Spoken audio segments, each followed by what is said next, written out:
Bonjour, alors dans cette petite capsule, on fait la courte section d'activité sur le pH des différentes solutions, donc les relations entre les différents niveaux de pH, c'est-à-dire l'échelle d'acidité ou d'alcalinité des substances.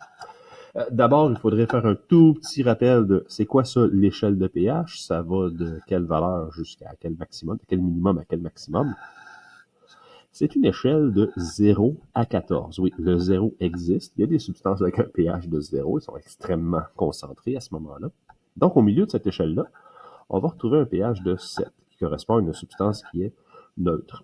Tout ce qui est plus petit que 7, même si c'est 6,999, là, on a une substance qui va être légèrement acide. Et plus on s'en va vers la gauche, plus on a une substance qui est un acide qui est fort.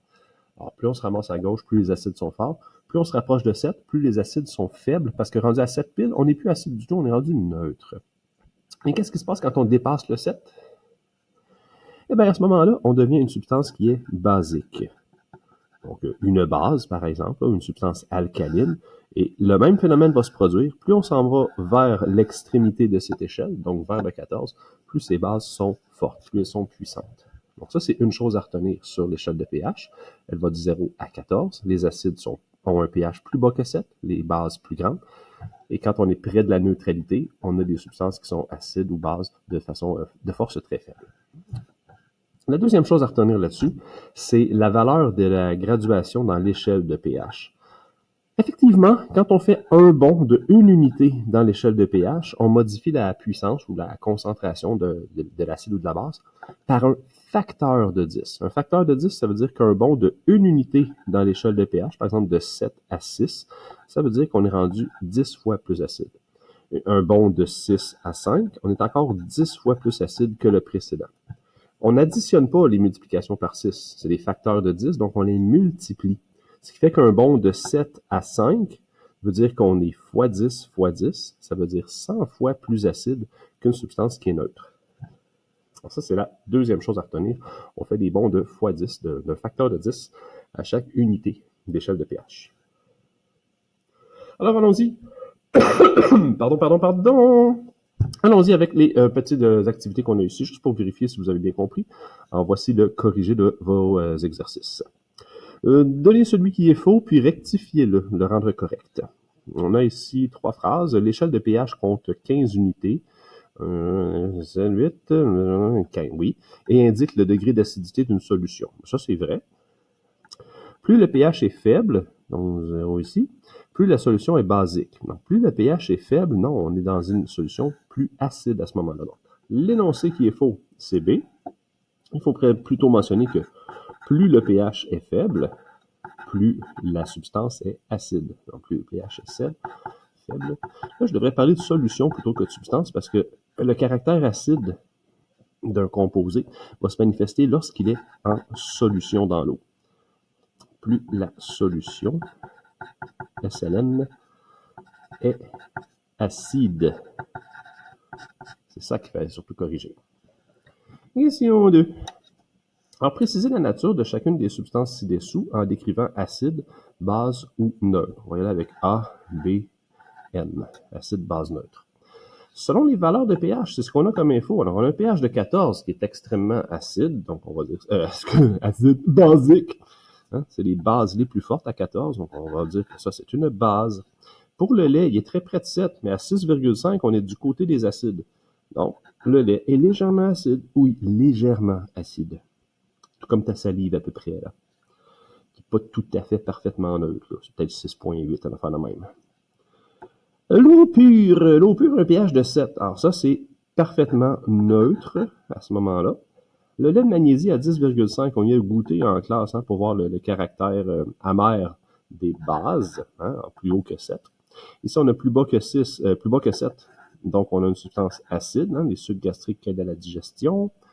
Le blanc d'œuf, 7,8. Donc, on est au-dessus de 7. C'est une base très faible, mais une base quand même. L'eau de mer est un peu plus basique que le blanc d'œuf. Bicarbonate de soude, là, on commence à avoir des bases moyennes, à 8,5, 9 et 10. Là. Même 10, ça commence à être élevé. 8,5, on est basique. Et là, ici, batterie à acide ou acide à batterie. Bref, l'acide qu'on trouve dans une pile, dans une batterie, très acide, ça. Très corrosif. Le jus de citron, quand même, hein? Quand même. À peine 10 fois moins que, peut-être 10, 100, peut-être 50 fois moins que l'acide à batterie, mais quand même un acide. Ton sang dans tes veines, légèrement basique parce qu'il dépasse le 7. L'eau de pluie, un peu acide, oui. Oui, la pluie est acide. Je veux dire, il y a plein de contaminants atmosphériques, puis c'est pas nécessairement de la pollution, il y a du gaz carbonique, il y a plein d'éléments, et le pH de l'eau se ramasse légèrement acide à cause de ça. Par contre, les pluies acides sont rendues plus acides à cause de la pollution actuelle. Quand tu vois salive 7.2, ah tiens, elle est légèrement basique. Je me suis trompé tantôt en disant qu'elle était acide, elle est légèrement basique. Je pensais qu'elle était légèrement acide. C'est l'inverse. C'est une bonne chose, en fait, qu'elle soit basique. Sinon quoi? Sinon, l'émail de nos dents serait rongé par l'acide. Donc, c'est légère base. Et de la chaux, ça, c'est très basique. On a quelque chose de bien élevé à 12,5. On demande quelle est la solution la plus acide. On cherche le plus petit pH, c'était 1. C'est l'acide à batterie. L'acide qu'on trouve dans une batterie, dans une pile. Et quelle est la solution la plus basique? Ben, c'est le 14, hein, le déboucheur de tuyau, c'est le maximum qu'on peut avoir au niveau de l'alcalinité. Au lieu de dire basicité, on peut dire alcalinité. Déboucheur à tuyau. Complétez les phrases ci-dessous. Le pH du bicarbonate de sodium a combien d'unités de moins que le pH de la chaux? Donc, le bicarbonate de sodium est à 8,5 et la chaux à 12,5. Il y a une différence de 4. Donc, le bicarbonate de sodium a 4 unités de moins que le pH de la chaux. Le bicarbonate de sodium est donc combien de fois plus ou moins basique que la chaux? Ben, le bicarbonate, il est moins basique que la chaux. Moins basique. Combien de fois moins basique? Ben, vu qu'on a un facteur de 4, ça veut dire que on se déplace de 4 dans l'échelle de pH. Donc, 10 fois 10 fois 10 fois 10, ça fait 10 000. 10 000 fois moins basique. Une autre façon de le voir ça, c'est que le nombre d'unités de pH de différence, mettons 4 unités de pH ici, tu peux le mettre comme exposant à la valeur de 10, parce que le pH, c'est un logarithme à base 10. Tu verras ça en mathématiques plus tard. Et donc, l'exposant, c'est le nombre de zéros que tu vas placer. Alors, on a exposant 4, on a 4 points, 4 zéros à placer, ça fait 10 000.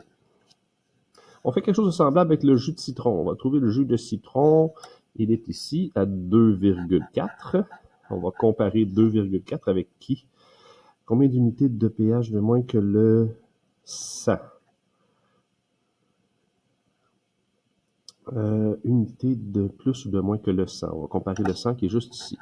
Là, il y a une différence de 5 entre les deux. Hein? Il y a une différence de 5. Donc, le jus de citron a 5 unités de moins que le 100, que le pH du 100. Le jus de citron est donc pas 5 fois.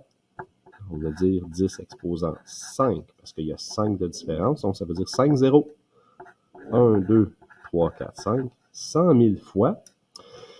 Et là, on se pose la question, le jus de citron, il est 100 000 fois plus acide ou moins acide que le sang? Le jus de citron, il est plus acide que le sang. 100 000 fois plus acide que le sang. Et un dernier comme ça, l'eau de mer. Où est l'eau de mer? On va la comparer avec l'eau pure. Eau pure, ici, 7, puis eau de mer, 8, à cause du sel qu'il y a dedans. Et des autres et des autres éléments chimiques là qu'on va y retrouver, comme le calcaire et tout ça. L'eau de mer a combien d'unités? On a une différence de 1, une unité de plus que l'eau pure, hein, parce qu'on est à 8 au lieu de 7, une de plus que le pH de l'eau pure. L'eau de mer est donc 10 fois un seul zéro, une unité, un zéro, ça fait un facteur de 10. 10 fois moins acide que l'eau pure. Non, 10 fois moins, ouais, c'est ça. 10 fois moins acide que l'eau pure. C'est con, hein, parce qu'on pourrait dire, ouais, l'eau de mer est 10 fois plus basique, mais ça veut dire qu'elle est aussi 10 fois moins acide.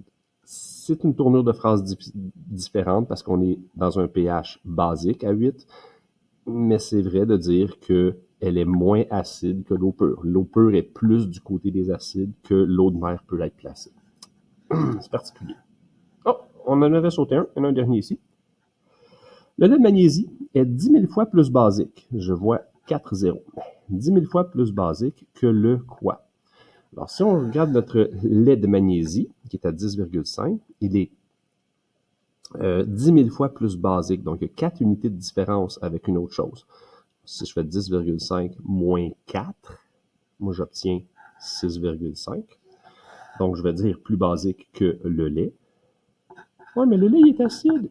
Oui, hein, car son pH a 4 unités de plus que le pH du lait.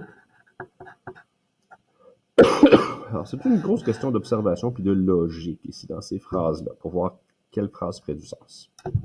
On demande en E lesquelles des substances citées dans le tableau sont faiblement acides.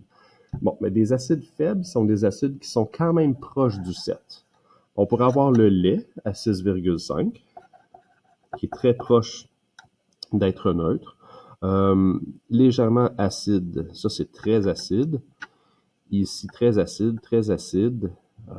L'eau de pluie, à la limite, c'est quand même 100 fois plus acide qu'une substance neutre. On pourrait parler de l'eau de pluie aussi, qui est légèrement acide. Eau de pluie et le lait. C'est les deux substances ici qui ont un pH plutôt bas. Plutôt proche de la neutralité. Alors, la dernière page, petite section ici. Question à choix de réponse. Lequel des énoncés est vrai? On a de plus en plus de gaz émis dans l'atmosphère, comme le dioxyde de soufre, qui devient de l'acide sulfurique, les oxydes d'azote qui deviennent de l'acide nitrique. Ça rend les pluies acides actuelles à un pH de 4,3. Auparavant, le pH de la pluie acide normale était de 5,3. Maintenant, c'est rendu 4,3. Dans cette situation-là, ça veut dire qu'on a descendu vers la gauche. On a passé de 5,3 à 4,3. On a fait un saut de 10 fois vers la gauche. Hein? Donc 10 fois plus acide. Aujourd'hui, on est plus acide qu'auparavant. Quel énoncé est vrai là-dedans? Les pluies acides actuelles sont une fois plus acides que les pluies normales. Non, il y a un facteur de 1. Il y a une unité, en fait, mais c'est pas un facteur de 1, c'est un facteur de 10. À chaque bond de 1, ça veut dire 10 fois. Donc ça, c'est pas vrai. Les pluies acides normales sont une fois plus acides. Non, on essaie de nous avoir ici avec le une fois. On a un facteur de 10 entre les deux. Alors, les pluies acides normales sont 10 fois plus acides que les pluies actuelles, ou les pluies actuelles sont 10 fois plus acides qu'auparavant. Ben oui, c'est D. Les pluies acides actuelles, à 4,3, sont 10 fois plus acides que les pluies acides normales, qui étaient à 5,3. Pour l'eau du lac ensuite, l'eau du lac a un pH de 4,5. C'est pas mal acide là, comme lac. Ça va faire en sorte que les plantes aquatiques, les animaux, les poissons vont avoir de la difficulté à y survivre. Un analyste soutient que l'acidité de cette eau-là a été multipliée par un facteur de 100 en 2 ans. Laquelle des affirmations est fausse concernant l'acidité? Donc, si aujourd'hui, le pH du lac est de 4,5, mais qu'auparavant, 2 ans plus tôt, le pH de ce lac était ici, l'acidité a été multipliée par un facteur d'un. De là à aujourd'hui, on a un facteur de fois 100. On est rendu 100 fois plus acide. 100 fois, c'est 2 zéros. Ça veut dire 2 unités de pH. Donc, auparavant, on était à 6,5. Tu comprends? On est plus acide qu'avant. Avant, on était à 6,5. Donc, aujourd'hui, on est à 4,5. Ça fait 2 unités de pH. Ça veut dire 100 fois plus acide comme ça. Alors, quel énoncé est faux là-dedans? Est-ce que c'est le pH de l'eau était à 6,5? Bon, ça, c'est vrai. L'eau du lac est devenue plus acide après 2 ans. Oui, l'eau du lac est devenue plus acide après 2 ans. Le pH de l'eau était de 2,5. Non, il n'était pas de 2,5, sinon il aurait été hyper acide il y a 2 ans au début, puis maintenant il serait moins pire. Ça, c'est faux. Et puis D, l'eau du lac est devenue moins basique. Ben oui, parce que quand tu deviens plus acide, tu deviens moins basique. Alors ça, c'est tout à fait vrai. Numéro 5, l'avant-dernière. Dans le tableau ici, ça présente les valeurs de pH de 4 solutions aqueuses, la solution 1, 2, 3 et 4, et voici leurs valeurs de pH. On a une base relativement faible, un acide très faible, un autre acide faible et un acide moyen. Parmi ces 4 solutions aqueuses, laquelle est faiblement alcaline? Souvenons-nous quand on a commencé à étudier le tableau périodique, on a parlé des alcalins, la première famille, et on les appelle comme ça parce qu'ils rendent l'eau basique. Alcaline veut dire basique. Donc, on cherche laquelle est faiblement basique. Acide, acide, acide, parce que c'est plus petit que 7. C'est la numéro 1, qui est légèrement basique. Et finalement, le tableau ci-dessous présente les valeurs de pH de différentes substances courantes. Le savon, qui est légèrement basique. Les bases servent souvent de nettoyant. De la chaux à 12,5. Le lait, 6,4. Et le cola. Les boissons gazeuses, du coke, mettons, là, à 2,5. C'est full d'acide phosphorique, d'acide citrique. C'est sûr que c'est acide. Laquelle des propositions ci-dessous classe correctement ces substances selon le caractère acide ou basique? Donc, on dit ici faiblement acide, c'est une de celles-là, fortement acide, faiblement basique et fortement basique. OK, c'est comme si on avait un pH de 7 ici au milieu. Là. OK. Non, même pas, c'est tout mêlé. Alors, il faut faire attention à comment ce tableau-là est présenté. Laquelle des substances là-dedans est faiblement acide? Faiblement acide. Ça, c'est faiblement basique. Ça, c'est faiblement acide. Donc, on devra avoir le lait au début. Alors, on élimine le A parce que lui est fortement acide. On élimine la chaux parce qu'elle est fortement basique. On a B ou D qui disent que le lait est faiblement acide. Ça va bien. Ensuite, laquelle est fortement acide? Fortement acide, c'est le cola. Donc, on y va avec le choix de réponse D qui dit le lait est faiblement acide, le cola est fortement acide. C'est vrai que le savon est un petit peu basique à pH de 9.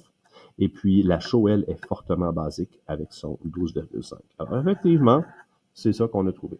En passant, ce genre de questions-là qu'on trouve ici, on peut les retrouver facilement dans les examens de fin d'année parce que ça vous permet de faire un lien entre faiblement, fortement, basique ou acide. Ça vous fait analyser puis surveiller plusieurs informations. Alors, on va se revoir à la prochaine capsule sur la consolidation de l'étape.